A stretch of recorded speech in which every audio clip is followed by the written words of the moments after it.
It isn't surprising for the purchase of a new house to inspire an emotional reaction. Of course, I couldn't say anything because I was crying, because that's who I am. I get emotional and I cry. But Gloria Mahujer's response on this day is for a house she will never call home. This spacious Hampton Village building will instead be used as a safety net to provide support for people with intellectual disabilities in the city. It's a recognition that these people belong as close to their families as possible.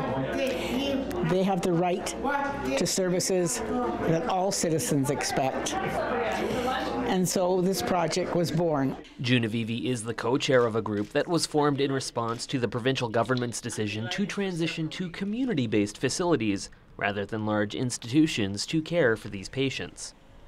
As a result, the Valley View Centre in Moose Jaw will be shut down in 2016. Opened in 1955, it for many decades was the only real option for people in the province with intellectual disabilities. In those days, it was considered that congregated living was the appropriate placement. Things have changed. The buildings become older, as we all do in the course of time. And people now realize that there are other options. Avivi welcomes the change as it means her son David, who has lived at Valley View for more than 40 years, will be closer to home.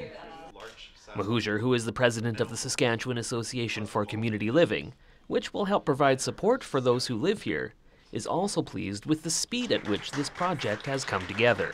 And now to see the government actually working on some of the recommendations so fast is beyond our expectations.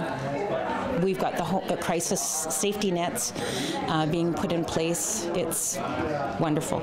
The building, one of 3 planned for the province, can house up to 5 individuals on a temporary basis, providing short-term stabilization and assessment services. There is still work to be done to come up with permanent housing for the 186 Valley View residents, but Avivi is confident it will happen. We'll keep plugging. It's going to be another few years. And one of the things that the community should realize is that it doesn't stop when people move into their new homes. There will be long-term follow-up. For Go Saskatoon, I'm Simon Hyatt.